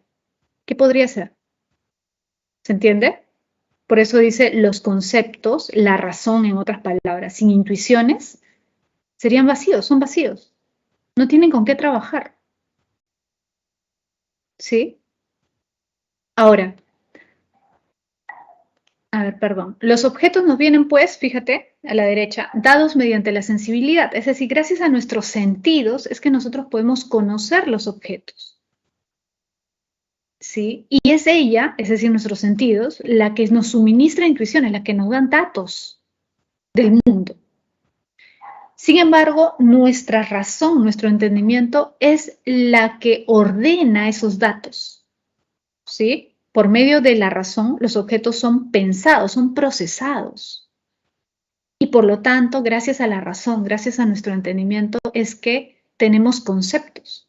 Por eso te decía hace un momento, los animales no pueden generar conceptos, porque ellos no tienen razón, no tienen entendimiento, tienen sensibilidad, tienen experiencia, sí, claro. Ellos también perciben la realidad, pero no pueden procesar esa información y por lo tanto no pueden crear o generar conceptos como sí lo hacemos los seres humanos. ¿Se entiende? ¿Sí? Por eso ambos son fundamentales. No es uno más importante que el otro. No es uno primero que el otro. En el instante mismo en que tú percibes la realidad ya lo estás ordenando, sin que te des cuenta. ¿Sí? Eso es lo que dice Kant. Bien, ahora sí vamos a pasar a epistemología. Fíjate. La epistemología ya dijimos que es la disciplina filosófica que estudia la ciencia. Recuerda, episteme significa ciencia en griego, o conocimiento verdadero también, conocimiento universal. Pero en este sentido de ciencia, ¿no? Algo que podemos compartir, conocer todos, ¿sí? Entonces la epistemología es la teoría de la ciencia, la disciplina filosófica que estudia la ciencia, ¿ya? Ahora, cosas específicamente estudia de la ciencia? Primero, estudia la fundamentación de la ciencia, es decir, ¿cómo podemos estar seguros de que algo es científico o no es científico? ¿En qué se apoya la ciencia? ¿Cuáles son los fundamentos de la ciencia? ¿Cuáles son las bases de la ciencia? ¿Cuál es la estructura de la ciencia? Esa también es una pregunta. ¿Cómo podemos dividir la ciencia? ¿Podemos dividirla o no? Porque hay distintos tipos de ciencia, ¿cierto? ¿Sí? ¿Qué son las teorías científicas o qué características deben tener las teorías científicas para ser consideradas como tales? Por ejemplo, ¿por qué la teoría de la relatividad especial de Einstein es considerada una teoría científica? Y no es considerada pues una teoría científica, no sé, la astrología. ¿O por qué algunos cuestionan que el psicoanálisis sea una teoría científica? Y nadie cuestiona que la teoría de la relatividad es una teoría científica. ¿Qué es lo que los diferencia? ¿Qué es lo que hace que una sea ciencia y otra no? El método científico. ¿Cuáles son los pasos para llegar a un conocimiento científico? A una ley científica. ¿Sí? ¿Y cuáles son las condiciones de validez del conocimiento científico también, ¿no? Es decir, ¿en qué circunstancias consideramos que un conocimiento científico es válido y en qué circunstancias consideramos que un conocimiento científico no es válido necesariamente? Todas estas cosas las aborda la epistemología, que también es considerada o conocida como filosofía de la ciencia, por si acaso. ¿Ya? Epistemología es una disciplina filosófica que estudia la ciencia, pero también se le conoce como filosofía de la ciencia o teoría de la ciencia. ¿Ya? Ahora, el conocimiento científico, que es el primer concepto que vamos a estudiar, es todo aquel conocimiento que se obtiene mediante la aplicación del método científico. En otras palabras, si algo no ha sido derivado, producto, consecuencia de la aplicación del método científico, no se considera un conocimiento científico. Es decir, si un científico quiere mostrar un aporte, es decir, mostrar algo que él considera un descubrimiento científico, los científicos de su área, por ejemplo, un biólogo, le van a exigir que él muestre que ese conocimiento ha sido derivado del método científico. ¿Se entiende? Todo conocimiento científico debe ser resultado de la aplicación del método científico, en otras palabras. ¿Ya? Ahora, la ciencia, ¿qué cosa es la ciencia? Es un conjunto de conocimientos ordenados sistemáticamente acerca del universo. Es decir, no pueden ser conocimientos desorganizados, tienen que tener un orden, ¿no? Por ejemplo, cuando tú en biología hablas del sistema respiratorio, el sistema circulatorio, ¿de qué estás hablando? De un conjunto de órganos que tienen un orden, que tienen una disposición específica, ¿sí? ¿Sí? Por eso hablamos de sistemas, ¿no? La ciencia, ¿qué es? Es un conjunto de conocimientos ordenados sistemáticamente, es decir, tienen un orden. Tienen que tener coherencia. Es decir, por ejemplo, si tú presentas como científico un descubrimiento, ese descubrimiento tiene que ser coherente con lo que ya se conoce dentro de ese campo de la ciencia. Si es un conocimiento que contradice todo lo que se ha descubierto hasta ese momento, va a ser pues sospechoso, ¿no? Es decir, muchos no lo van a aceptar, van a decir, pero ¿cómo? ¿Cómo explicas esto si tenemos todo un conjunto de conocimientos que son coherentes? Y esto va en contra de lo que todos nosotros conocemos. ¿Te das cuenta? Entonces tiene que haber un orden, una coherencia. Todos los conocimientos científicos, ojo, desde los distintos ámbitos, ¿eh? De la biología, de la química, de la física, al fin y al cabo también se interrelacionan y deben ser coherentes entre sí. ¿Cierto? ¿Sí? Y estos conocimientos científicos permiten deducir principios y leyes generales, ¿sí? Es decir, la ciencia, gracias a la ciencia podemos alcanzar principios y leyes generales que rigen el universo. Pero, ojo, acá hay un detalle y esto no lo puedes olvidar nunca. Eso no quiere decir que la ciencia sea infalible y perfecta. No, eso es algo fundamental.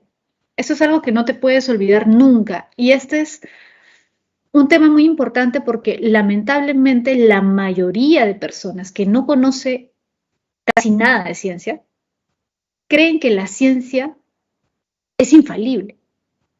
Y muchas veces por eso ponen un altar la ciencia y menosprecia otro tipo de disciplinas o de conocimientos. ¿Sí o no? Tú debes haber visto eso, ¿no? Y peor aún, algunos dicen la ciencia solamente se basa en lo observacional. Y por eso es superior, porque se fundamenta en lo que vemos. Y no es tan cierto, en realidad, ¿no? Ahora, ¿por qué la ciencia es falible y perfectible? Porque la ciencia no es perfecta. La ciencia no lo ha descubierto todo, no lo explica todo. Hay muchas cosas que la ciencia todavía no puede explicar y está en constante perfeccionamiento. La ciencia no es perfecta, no ha alcanzado todos los conocimientos, está perfeccionándose constantemente, ¿sí? Por eso es perfectible. Es decir, se puede perfeccionar todavía. ¿Por qué se puede perfeccionar todavía? Porque no es perfecta. ¿Y por qué es falible? Porque puede fallar. Es decir, las distintas teorías científicas que incluso existen ahora pueden ser todavía modificadas, perfeccionadas, incluso refutadas. Es decir, puede llegar un momento en que una teoría científica no explique adecuadamente algunos fenómenos y tenga que ser reemplazada. ¿Eso ha existido? ¿Eso se ha dado a lo largo de la historia de la ciencia? Sí, claro.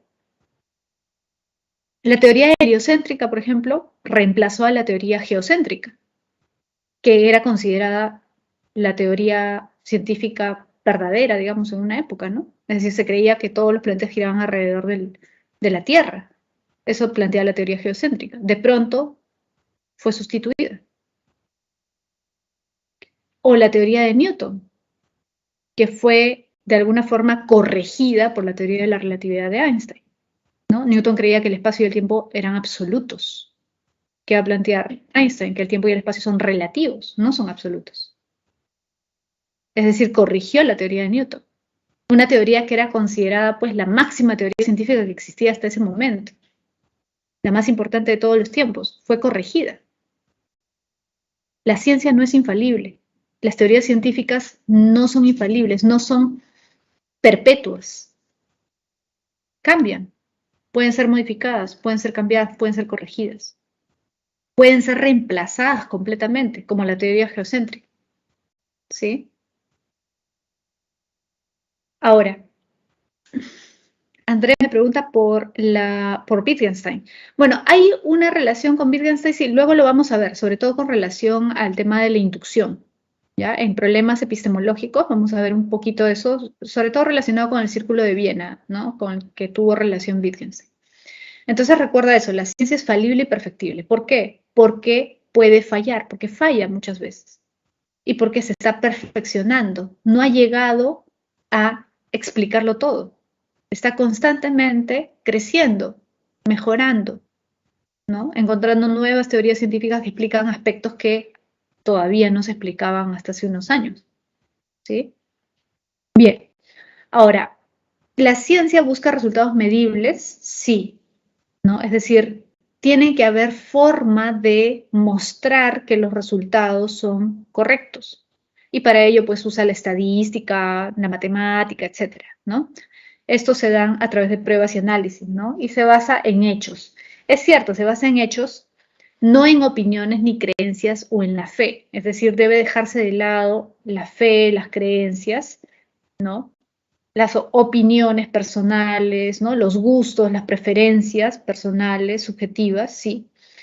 Debe basarse en hechos, es decir, en cosas que se puedan de alguna forma demostrar, ¿no? En hechos concretos que se puedan medir, cuantificar, ¿sí? Pero eso no quiere decir, ojo, que todas las teorías científicas estén, digamos, demostradas ya fehacientemente, que hayan pruebas empíricas para todo. No. Ojo, porque hay muchas partes de las teorías científicas que son hipotéticas. Es decir, dentro de una teoría científica hay digamos, una teoría científica está compuesta por leyes científicas, es decir, por leyes irrefutables que ya han sido demostradas, que ya tienen sustento empírico y todo, pero también una teoría científica tiene partes de hipótesis, es decir, también está compuesta por hipótesis que aún no han sido confirmadas por la experiencia, ¿sí? Pero que pueden ser confirmadas, sí, es decir, que se podrían poner a prueba, sí, eso sí. Por eso dice, fíjate, los conocimientos de la ciencia se pueden verificar, validar o refutar. Ojo, para que una teoría científica sea considerada como tal, tú debes ser capaz de verificar lo que plantea esta teoría, perdón,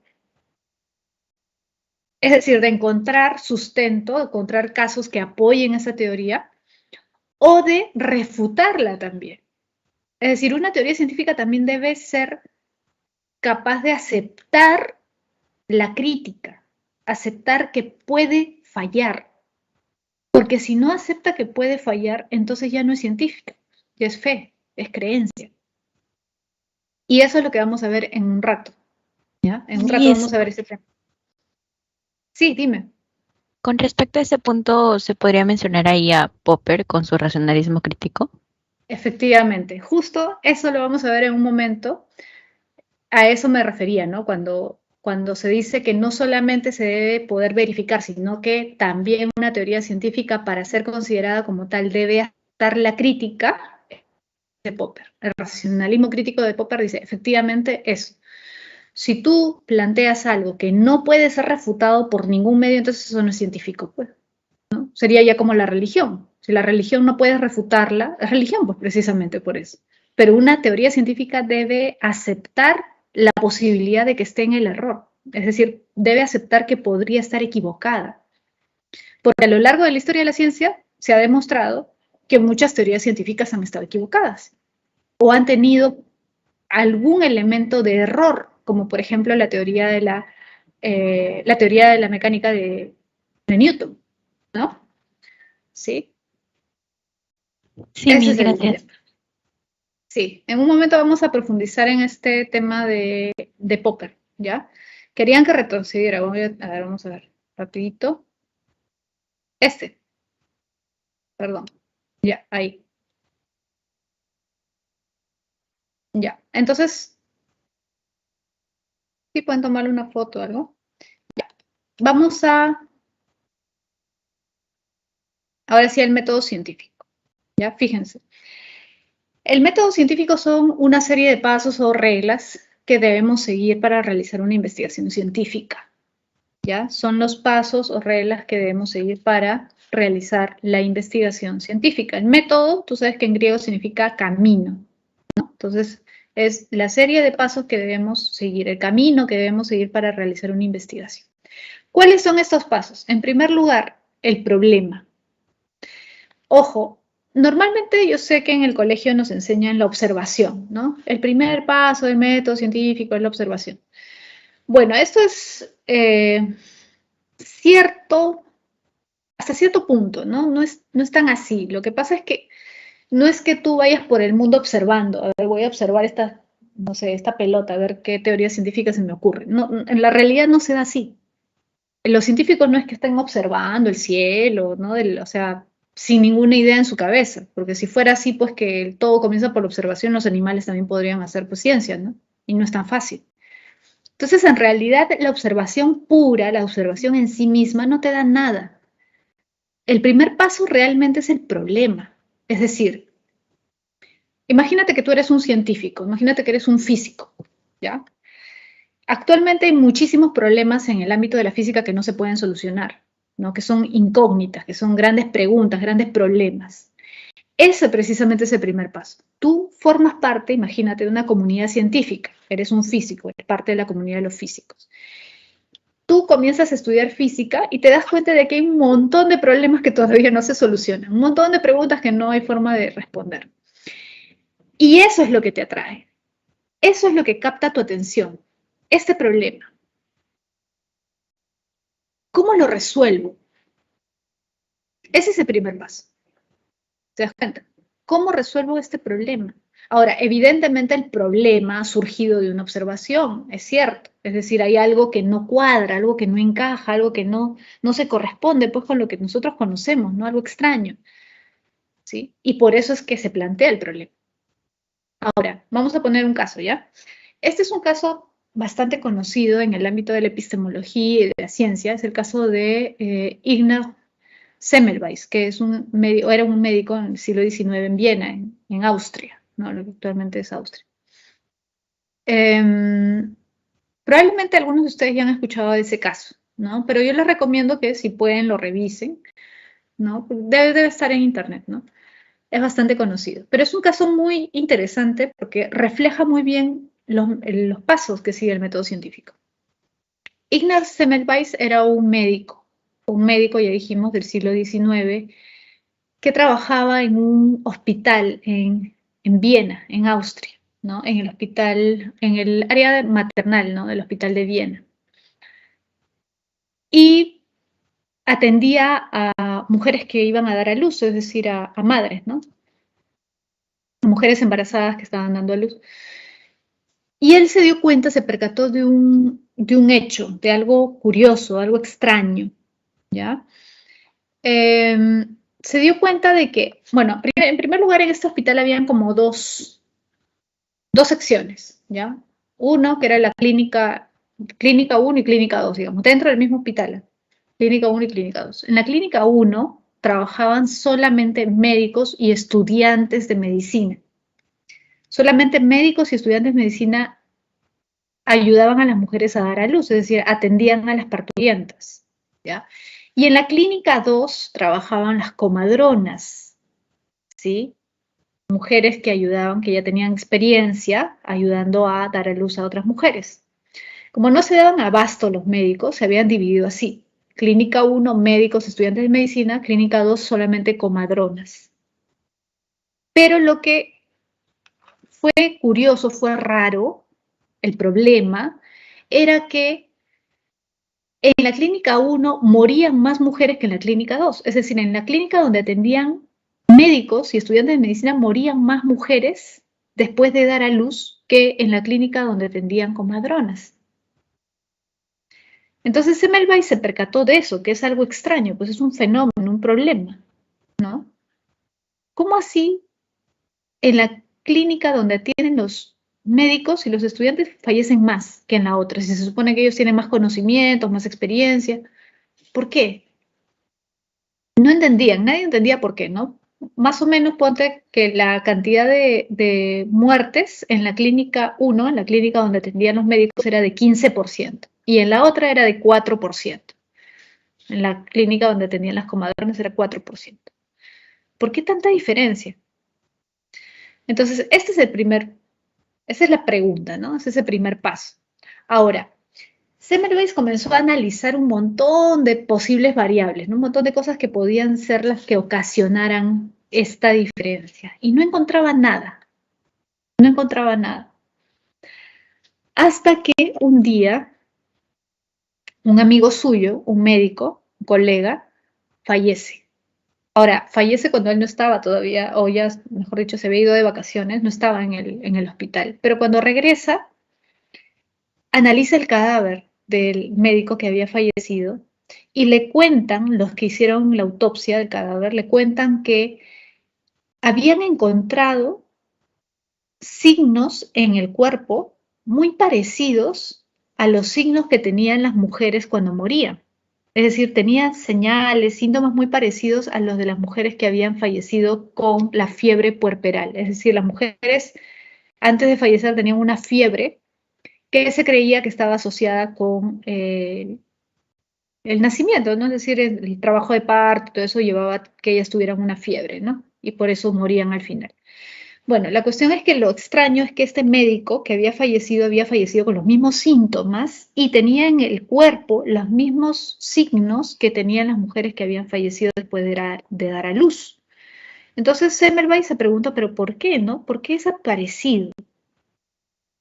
Y cuando revisó bien el cadáver se dio cuenta de que el médico tenía un corte en uno de sus dedos, un corte, un tajo. y que esa parte estaba como necrosada, ¿no? Así, medio ennegrecida. Y le preguntó a los médicos y le dijeron que sí, que habían visto eso también y que probablemente tenía alguna relación con la muerte, ¿no? Entonces Semmelweis se puso a pensar y a pensar qué podía haber ocurrido, ¿no? ¿Por qué había fallecido con la misma fiebre o aparentemente con lo mismo que habían fallecido las otras mujeres cuando daban a luz? Si él era un hombre y no había dado a luz, evidentemente, ¿no? ¿Qué había pasado ahí? Entonces, después de reflexionar muchas veces, encontró una relación y dijo, a ver, él ha fallecido igual que ellas, con los mismos síntomas, y tiene un tajo, un corte. ¿Y no será que por ahí le ha entrado algo? Y preguntó y le dijeron que antes de que le diera la fiebre y todo esto, él había hecho una autopsia, es decir, había estado diseccionando un cadáver y que probablemente en la disección del cadáver es que él se había cortado, ¿no? Ahora se puso a pensar, ¿y los estudiantes y los médicos antes de atender a las mujeres normalmente dónde están? Normalmente están en la sala de disecciones. Normalmente están en clases de anatomía diseccionando cadáveres o haciendo autopsias a cadáveres y luego van a atender a las mujeres. ¿No será que hay como una especie de veneno cadavérico, es decir, una sustancia cadavérica, ¿no? Es decir, en el cadáver hay una sustancia envenenada, así ya medio putrefacta que entra a la sangre, ¿no? Que le ha entrado a la sangre a este médico cuando se ha cortado y que ellos, los médicos y los estudiantes de medicina, sin darse cuenta, llevan a las mujeres al momento de atenderlas para dar a luz, al momento de ayudarlas a sacar al bebé, les están introduciendo sin darse cuenta esa materia y por eso de ahí ellas tienen la fiebre y mueren. Porque qué casualidad que en la clínica donde tienen las comadronas no hay una tasa de mortalidad tan alta. Entonces, ¿qué dijo? Fíjate, ya, esta es mi hipótesis. Es decir, la posible respuesta a este problema, la posible solución, ojo, es posible solución, porque todavía no se ha corroborado. La posible solución, la posible respuesta a este problema es que los médicos transfieren sin darse cuenta esta materia cadavérica, esta sustancia corrompida, venenosa en el cuerpo de las pacientes. Y eso produce la fiebre. Muy bien. Ahora, tengo que confirmarlo, contrastarlo. ¿Cómo hago? Tengo que demostrar mi hipótesis, ver si mi hipótesis es correcta o no. ¿Qué voy a hacer? Bueno, voy a recomendar a todos, médicos y estudiantes, que no solamente se laven las manos con agua y jabón, porque hasta ese momento algunos se lavaban, otros ni se lavaban, ¿ya? Pero él va a decir, quizás no es suficiente con el agua y con el jabón. Hay que usar algo más fuerte, ¿no? Y él crea una solución química para que todos se laven, si es que han estado antes en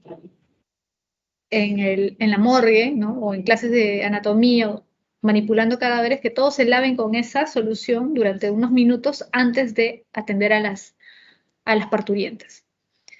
Hizo eso, les pidió a todos que hicieran esa prueba, ¿no? Que se lavaran y todo, y día a día fueron bajando las muertes. Fíjate, ¿eh? Este fue el experimento, esta es la contrastación, el experimento.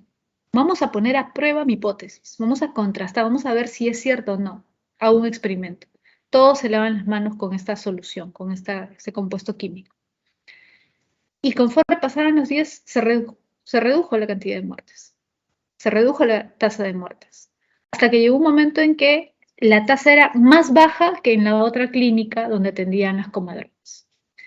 Por lo tanto, fíjate, se contrasta y se va haciendo una recopilación de los datos. Es decir, por ejemplo, de la semana 1 se bajó del 15% al 10%, la semana 2 del 10 al 7%, en la semana 3 del 7 al 5%, en la semana 4 del 5 al 3% y así. Se recopila todo eso, se recopilan todos los datos para analizarlos y efectivamente comprobar, ¿no?, que ese era el problema. Entonces, se hace el experimento, la contrastación es el experimento en sí mismo, Y el análisis de datos es todos los datos que tú tienes de ese experimento, todos los datos que vas recogiendo del experimento. Y el análisis de datos es el último paso. Ahí ya puedes ver claramente si es que tu hipótesis tenía fundamento o no. Si es que tu hipótesis ha resuelto el problema. Si ha resuelto el problema, entonces ya no es una mera hipótesis. ¿Te das cuenta? ¿Sí? Ya no es una mera hipótesis, ahora es una ley científica. Entonces, de esa manera, Semmelweis logró resolver el problema, ¿no? El problema que no se entendía, ¿no? La pregunta que no se podían responder, ¿no? A ver, Diego me pregunta, pero entonces solo en filosofía se aplica que se comienza con el problema, porque no.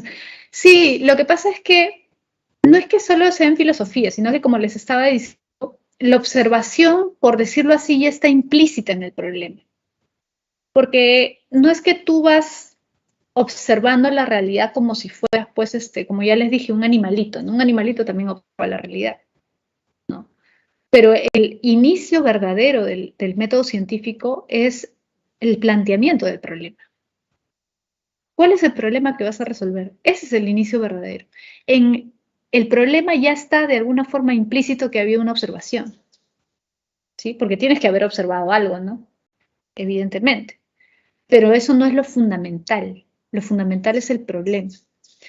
Ahora, claro, alguien te podría decir, este método, estos pasos que estamos viendo ahorita, tienen, por decirlo así, una influencia de una, digamos, de una corriente epistemológica, que es la de Popper.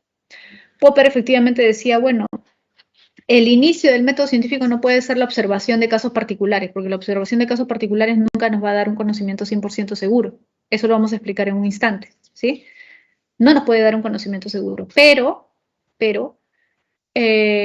lo que hacen verdaderamente los científicos, si tú analizas la historia de la ciencia, es que todos los grandes descubrimientos científicos han partido de la formulación de una hipótesis para resolver un problema. Es decir, lo primero es el problema. Y gracias al problema es que se da una hipótesis. Las hipótesis no pueden surgir de la observación, porque no es que tú observas, no sé, pues una mesa y de ahí te surge una hipótesis. No, las hipótesis son intentos de solución, probables respuestas. ¿Y por qué hay una respuesta? ¿A qué? A un problema. El problema es el verdadero primer paso, diría Popper. Entonces, si quieres, para que lo entiendas mejor, estamos asumiendo una perspectiva popperiana, si quieres verlo así, ¿no? La perspectiva de Popper de la ciencia, ¿no? Y por eso es que comenzamos con el planteamiento del problema. ¿Ya? Que hay una observación, repito, sí hay una observación, pero esa observación ya está implícita en el planteamiento del problema, porque si no, no podría haber problema, pues, ¿no? O sea, tiene que haber una observación de algo extraño, algo raro, pero esa observación por sí misma, en sí misma, no es relevante. Lo relevante es que detectes un problema para que puedas buscar una solución. ¿Sí? Es decir, en otras palabras, lo que hace que la ciencia avance es la búsqueda de respuestas frente a problemas. Si no hay problemas, no hay soluciones. Y si no hay soluciones, no hay ciencia. ¿Se entiende? Es decir, la ciencia se basa, o su avance, el avance de la ciencia, el progreso de la ciencia, se da gracias a que los científicos logran responder preguntas que antes no tenían solución. ¿Sí? Por eso es que el primer problema, desde esa perspectiva, es el problema. No, el primer paso, perdón, es el problema. No es la observación en sí misma, desnuda. ¿Me podría poner el nombre del científico hoy en el chat? Ah, ya. A ver, un ratito. ¿Dónde está? Acá. Y gracias por la explicación. Ya. A ver. Aquí lo voy a...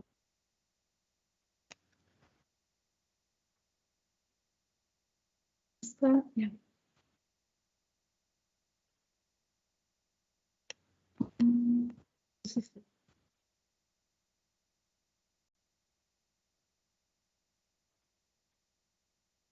Él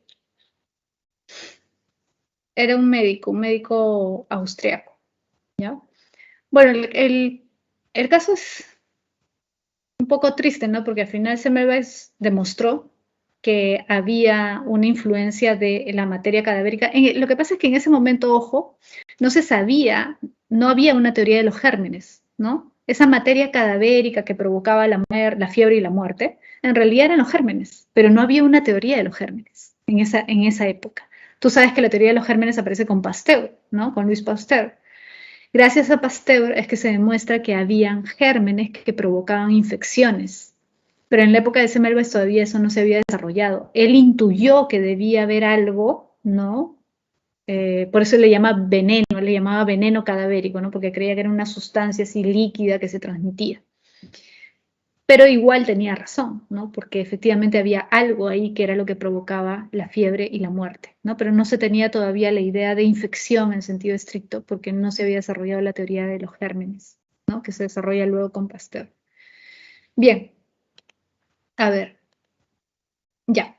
Entonces, para acabar, vamos a ver los dos problemas epistemológicos. Acá lo voy a poner en un ratito. Dos problemas epistemológicos fundamentales, ¿ya? Pero antes de entrar en este tema, les he puesto esta imagen para que puedan entender mejor, ¿no? Porque cuando es muy teórico, a veces uno se pierde y no entiende muy bien a qué uno se está refiriendo, ¿no? Fíjate. A fines del siglo XVII, los ingleses que llegaron a Australia, ¿no? A colonizar Australia, lo que actualmente es Australia, descubrieron que existían cisnes negros. ¿Por qué descubrieron que existían cisnes negros? Porque hasta esa época los europeos nunca habían visto cisnes negros. Fueron tan extraños para los ingleses, fue tan raro ver cisnes negros que se llevaron algunos cisnes negros, se llevaron algunos ejemplares en los barcos hasta Europa, como una novedad. En aquella época, todos los europeos creían que solamente existían cisnes blancos. Es decir, creían que todos los cisnes eran blancos, porque siempre habían visto cisnes blancos. En Europa no existían cisnes negros, solo existían cisnes blancos. ¿Sí? Muy bien, fíjate, ¿eh? A ver, los que ya han llevado por ahí filosofía se habrán dado cuenta por qué he puesto esta imagen y por qué les he explicado esto chiquito, ¿no? Que es parte de la historia. A ver, los europeos creían que todos los cisnes eran blancos. ¿Por qué? A ver, chicos, ¿por qué los europeos creían que todos los cisnes eran blancos? Era lo que estaba acostumbrados a ver. Claro, porque eran lo único que habían visto, ¿sí o no? O sea, toda su vida habían visto cisnes blancos, no habían cisnes verdes, rojos, amarillos, negros, no. Todos los cisnes que ellos veían eran blancos, nada más. Ahora, ¿eso qué te lleva a pensar? A ver, que nosotros sacamos conclusiones generales a partir de qué? De nuestras observaciones particulares, ¿cierto? Muy bien, Camila, claro. Nosotros sacamos conclusiones a partir de lo que percibimos, ¿sí? Y muchos dirían, pero está bien, pues. Claro, o sea, yo tengo que sacar una conclusión a partir de lo que percibo. Perfecto, ¿sí? Yo puedo sacar una conclusión a partir de lo que percibo. Pero, ¿cuál había sido su error? A ver, si alguien me dice, ¿cuál fue el error de estos europeos? El error de ellos fue decir que, ¿qué cosa? A ver, ¿quién se da cuenta? El generalizar Muy bien, o lo claro, totalizador que lo hacían. perfecto, Leslie, muy bien, claro.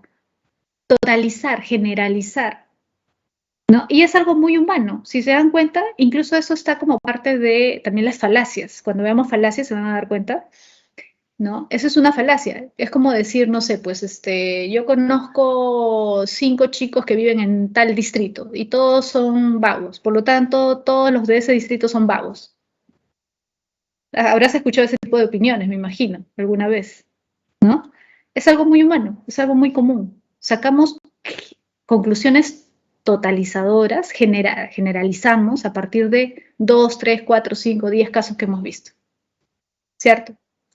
Es más, Popper, porque Popper es el que va a usar precisamente este caso histórico para refutar la inducción, ¿sí? va a decir, aunque tú veas 1000 casos, ¿el hecho de que veas 1000 significa que todos los casos son iguales? No. Claro, digo, son como prejuicios, claro, tiene relación, ¿no? Digamos, en nuestra vida cotidiana con cuestiones más comunes, ¿sí? Tiene que ver un poco con los prejuicios, ¿cierto? Generalizamos muchas veces, ¿no? Pero fíjense que esos que llamamos prejuicios en nuestra vida cotidiana también se puede dar en el ámbito de la ciencia. Actualmente ya no tanto, pero por mucho tiempo se daba. Es decir, los científicos sacaban conclusiones totalizadoras, ¿no? Generalizaban a partir de casos particulares. Por ejemplo, en Europa, en esa época, ¿no? Los científicos decían que todos los cisnes eran blancos. Era una verdad científica. ¿Hasta qué? Hasta que estos ingleses que colonizaron Australia llevaron cisnes negros a Europa para mostrar que habían cisnes negros también. Y todos dijeron, ¿pero qué? ¿No todos los cisnes eran blancos? No, pues acá, mira, hay cisnes negros. Pero yo toda mi vida vi cisnes blancos, y mi mamá también toda su vida vio, y mi abuelita, y mi bisabuelita, y toda mi generación vio cisnes blancos, sí, pero también hay cisnes negros. ¿Te das cuenta? Entonces, esta anécdota, entre comillas, ¿no? Este hecho, le sirve a Popper precisamente para refutar o para criticar la inducción. ¿Qué es la inducción? Esto que habían hecho los europeos. Como yo siempre he visto cisnes blancos, he visto toda mi vida, he visto, no sé, pues en total 100 cisnes blancos, y todos los cisnes eran blancos, saqué la conclusión de que todos los cisnes siempre son blancos. Esa es la inducción, partir de casos particulares para sacar una conclusión general, generalizar, totalizar, y plantearlo como una verdad, porque decir todos los cisnes son blancos es como plantear una verdad absoluta. ¿Te das cuenta? Entonces, fíjate, vamos a comenzar por ese problema, que es el segundo, el de abajo, el problema de la inducción. El problema consiste en que no se puede afirmar un universal a partir de los datos particulares que nos ofrece la experiencia. Eso es lo que dice Popper. No se puede decir que algo es verdadero de manera completa, absoluta, total, solo porque he visto 10, 20, 100, 1000 casos que apoyan esto. Por miles de cisnes blancos que veamos, nunca podremos afirmar todos los cisnes son blancos. No podemos afirmarlo. Ese es el problema de la inducción. En otras palabras, la inducción, este proceso de ir de lo particular a lo general, no es fiable, no nos da verdades absolutas. Nos da probabilidades, sí, ojo, probabilidades sí, pero no una seguridad. Es decir, no podemos afirmar todos los cisnes son blancos. ¿Podríamos decir probablemente todos los cisnes son blancos? Sí. Quizás todos los cisnes son blancos, sí. La mayoría de cisnes son blancos, sí. Pero todos los cisnes son blancos, no. ¿Se entendió? Fácil, simple, ¿sí o no, chicos? Entonces, ¿qué es lo que propone Popper? Popper va a decir, no podemos basarnos en lo particular para afirmar lo general. ¿Sí? Pero, es decir, la ciencia no puede apoyarse en casos particulares para afirmar de manera absoluta algo. Aunque muchas veces nosotros pensamos que la ciencia trabaja así. La ciencia ha trabajado así por mucho tiempo, sí, pero es una manera correcta, es un método adecuado para la ciencia. ¿Qué va a decir Popper? No, pues ahí está demostrado que no podemos sacar conclusiones absolutas a partir de casos particulares. No se puede, no es un método científico. ¿Sí? Para él, ¿cuál es un método más adecuado para la ciencia? El opuesto, es decir, la deducción. Es decir, plantear una posible respuesta general y luego recién ir a la experiencia, ¿sí? Y observar a ver si los hechos particulares apoyan mi hipótesis o no. Pero siempre, ojo, abierto a la posibilidad de que yo esté equivocado. ¿Sí? Entonces, esto tiene relación con el primer problema, el problema de la demarcación. Fíjate, el problema de la demarcación. El problema de la demarcación es un problema epistemológico, es bien sencillo. ¿Cómo podemos saber distinguir entre ciencia y pseudociencia? Por ejemplo, ¿por qué decimos que la astronomía es una ciencia y decimos que la astrología es una pseudociencia? ¿Qué es lo que nos permite diferenciar una de otra? ¿Método científico? Claro, tiene que ver mucho el método científico, ¿sí? Pero también otra cosa, fíjate. ¿Los El problema, límites o el criterio de demarcación? claro, el criterio de demarcación, el problema de la demarcación es cómo establecemos los límites o cómo podemos distinguir, qué es lo que nos permite distinguir entre ciencia y pseudociencia, entre astronomía y astrología, entre química, ¿no?, y alquimia, por ejemplo. La alquimia por mucho tiempo era considerada casi una ciencia y después ya con el desarrollo de la química, ¿no?, se descartó como ciencia. Y así, ¿no? Incluso, por ejemplo, muchas teorías científicas o que son consideradas científicas por unos y no por otros. Por ejemplo, el psicoanálisis para Popper no es una ciencia. Para él era una pseudociencia. ¿Por qué? Y acá está el meollo del asunto. Porque para Popper, fíjate, con el problema de la inducción ya llegamos a una conclusión importante. Por muchos casos que apoyen tu teoría, ¿significa que tu teoría es verdadera? ¿Sí o no? Si yo tengo un montón de casos que apoyan mi teoría, ¿eso significa que mi teoría científica es verdadera? No. No, muy bien, no. Por lo tanto, y eso ha pasado a lo largo de la historia, teorías científicas que tenían un montón de apoyo en la realidad en casos particulares y no eran verdaderas porque finalmente fueron refutadas. Por lo tanto, ¿qué va a decir Popper? Lo que va a decir él es, una teoría, para que sea científica, tiene que admitir que puede ser refutada. Si te dicen, no, mi teoría no puede ser refutada porque se apoya en un montón de casos de la realidad, por lo tanto es verdadera, entonces esa teoría no es científica. ¿Por qué? Repito, porque a lo largo de la historia de la ciencia lo que se ha demostrado es que todas las teorías científicas, repito, todas han sido refutadas o por lo menos corregidas o reformuladas. Todas. No hay una sola teoría científica que haya quedado indemne, que haya quedado tal cual se formuló desde un inicio. Todas han sido modificadas, corregidas o incluso reemplazadas, refutadas completamente. ¿Y por qué dice esto Popper? Porque él critica a quiénes, al Círculo de Viena. El Círculo de Viena era un círculo de intelectuales, científicos, filósofos, matemáticos, ojo, no solamente filósofos, científicos, matemáticos, filósofos, que planteaba que el método correcto de la ciencia era la inducción, lo que vimos al inicio. Es decir, ellos decían, para que una teoría sea científica, tiene que estar apoyada por varios hechos particulares, hechos observacionales, es decir, hechos que yo puedo observar en la realidad. Si una teoría científica tiene apoyo en varios hechos particulares, entonces mi hipótesis ha sido corroborada y por lo tanto mi teoría científica es verdadera. Ojo con esta palabra, verdadera. ¿Qué va a decir Popper? No hay verdad en ciencia. Ninguna teoría científica es verdadera. ¿Por qué? Porque toda teoría científica puede ser reemplazada, refutada o por lo menos corregida. Y eso se demuestra con esto que ya vimos hace un momento, con el problema de la inducción.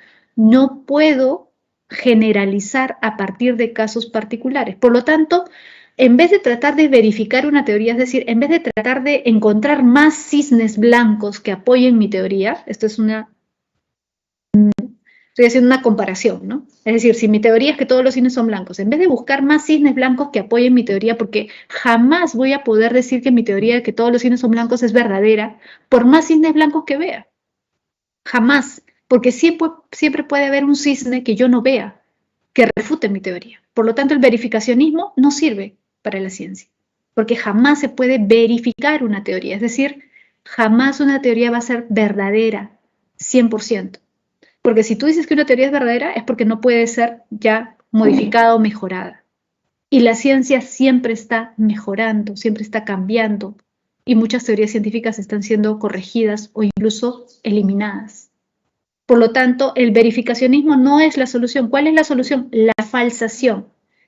¿Qué quiere decir eso? Si una teoría científica admite que puede estar equivocada, es decir, que podemos encontrar un caso que vaya en contra de esa teoría, es decir, que podemos encontrar un cisne negro, ¿sí? Si mi teoría admite que es posible encontrar un cisne negro, entonces mi teoría sí es científica. Pero entonces yo no digo todos los cisnes son negros, o perdón, blancos, ¿ya? Yo no digo todos los cisnes son blancos, sino que en todo caso puedo afirmar que es probable que todos los cisnes sean blancos. El hecho de que yo no encuentre un cisne negro no significa que mi teoría es verdadera, sino que es provisional, digamos, es corroborada provisionalmente. Si, digamos, yo digo, todos los cisnes son blancos y solamente encuentro cisnes blancos, repito, Popper no diría tu teoría es verdadera, diría tu teoría ha quedado confirmada provisionalmente. Pero tú no te cierras a la posibilidad de que aparezca un cisne de otro color que refute tu teoría.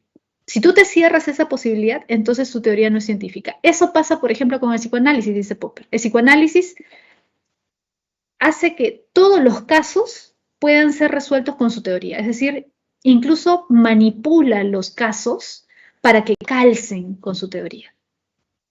Eso no es científico. El científico no manipula la realidad para que calce con la teoría, sino que el verdadero científico, por ejemplo, un psicoanalista honesto, diría Popper, tendría que decir, bueno, este caso, mi teoría psicoanalítica no lo puede resolver. No hay forma de resolverlo, no hay parámetros dentro del psicoanálisis para resolver este caso. Entonces, el psicoanálisis sería científico, pero lamentablemente lo que vemos, dice Popper, es que el psicoanálisis nunca admite que hay un caso que no pueda explicar o resolver. Por lo tanto, tenemos que sospechar que es pseudociencia, porque solo la pseudociencia se presenta como una verdad absoluta. ¿Se entiende? ¿Sí? Diego me pregunta, si ninguna teoría es verdadera, ¿por qué las aceptamos? Porque no tenemos un verdadero conocimiento de lo que es la ciencia, ¿no? Si ninguna teoría científica es verdadera, ¿por qué las aceptamos como si fueran verdaderas? Porque no sabemos realmente cómo funciona la ciencia. Porque si supiéramos cómo funciona realmente la ciencia, nos daríamos cuenta de que no funciona así. ¿Sí? De que no hay teorías científicas verdaderas en este sentido absoluto que normalmente la gente piensa, ¿no? Que es el que normalmente nosotros escuchamos, ¿no? Dime, Leslie. Miss, entonces, en conclusión, ciencia sería aquello que se puede falsar y pseudociencia aquello que no acepta una falsación, ¿verdad? Perfecto, esa es la conclusión.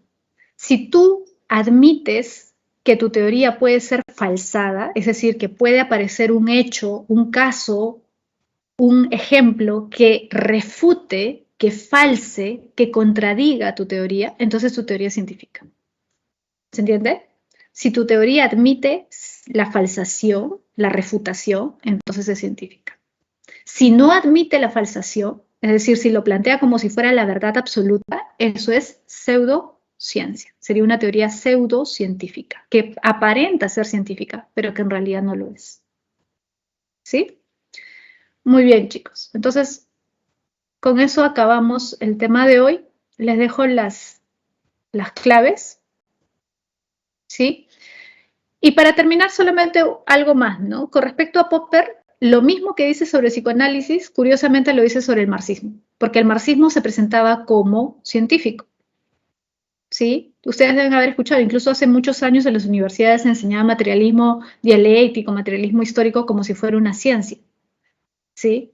En todas las carreras llevaban materialismo, como si fuera una ciencia. ¿Sí?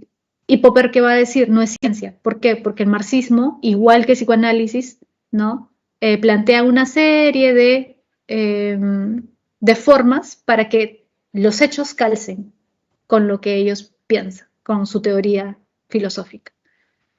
Y cuando no calza, le dan miles de vueltas para explicar por qué no calza, ¿no? Pero al final igual puede ser explicado. Eso no es científico. ¿Te das cuenta? Es decir, no admiten que su teoría puede estar errada. o que puede no explicar un hecho de la realidad. Por lo tanto, el marxismo no es, igual que el psicoanálisis, no es científico, es pseudocientífico. Bien, chicos, entonces lo dejamos ahí, ¿sí? Y ya nos estamos viendo la próxima semana. Cuídense mucho, cuídense, no se expongan, cuiden a su familia. Chao, chicos, cuídense.